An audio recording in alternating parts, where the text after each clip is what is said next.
Hey, what is up guys? It is Uncle Kobe back with another pre-release Black Ops 2 weapon guide where I talk about some of the weapon statistics and how I think it might be used in the game. Also, if you guys didn't notice from the last video on the shotguns, I ditched the idea of giving them a grade because I've kind of found it pointless to grade them already, and one person actually commented that I'm a harsher grader than his English teacher, so yeah, I just threw that out. Before I start, I wanted to address something. So I know a lot of you are asking, what's the fire rate, how's the recoil, but you have to remember that a lot of these guns aren't even around yet, and a lot of them are either made up or based on weapons that might be used in the future. So I'm going to do a much more detailed weapons guide when the game finally does go public, where I can cover the recoil, the fire rates, the hip fire spreads, the damage differences through different materials, and all that stuff. But I'm going to wait till that information will actually become useful. This series is more just about talking about the guns, because honestly, talking about Black Ops 2 is more fun than playing Modern Warfare 3 at the moment, so that's why I do these. But anyways, today I'm going to be covering the light machine guns, and the LMGs have easily been the most underused weapon class since the beginning of Call of Duty franchise.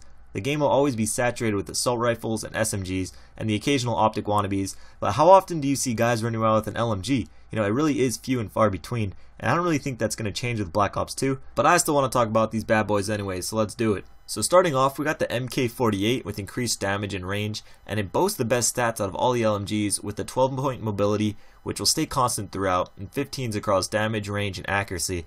But I didn't really like the MK46 in Modern Warfare 3, and I don't think I'm going to like this gun either. Just when you have higher stats, you'd usually presume that it had a bad recoil or a rate of fire, but I'm just going to have to wait to make an accurate decision. Moving on, we have the QBB LSW, and this weapon doesn't actually even exist yet. We had the L86 LSW and MW3, but I doubt there's any connection there. LSW simply means light support weapon, so you can basically tack that onto any of these LMGs. But it has the worst stats at 11 for damage and range and 12 for accuracy, but it makes up for it with its fire rate, which is actually the fastest out of all the LMGs. But however, I'm still not the biggest fan of LMGs that shoot ridiculously fast. I'd much rather prefer one that was more accurate with lower recoil.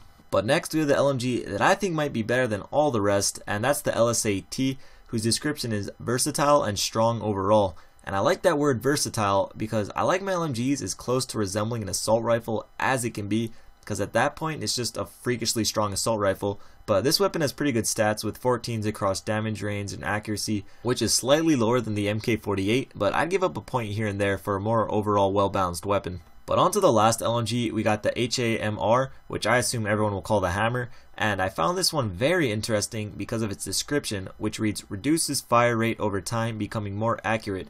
So I'm guessing at first squeeze of the trigger, bullets will just be pouring out constantly, which will be very effective against people rushing at you close quarters. But as you try to pick off people long range, the fire rate goes down and your shot will become more accurate, so you can land more shots on your target.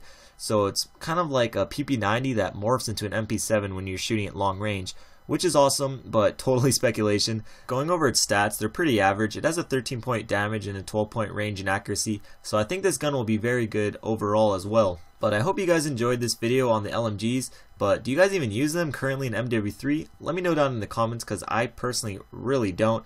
But anyways, I thought this was the second to last pre-release weapon guide I was going to do, but I remember the secondaries, so I'm going to cover the pistols and the launchers after I do the snipers, which should be out later this week. But don't forget to hit that like button, I really do appreciate it. Click on either of the videos on screen now if you feel like watching more. But this was Uncle Kobe, I love you all, peace.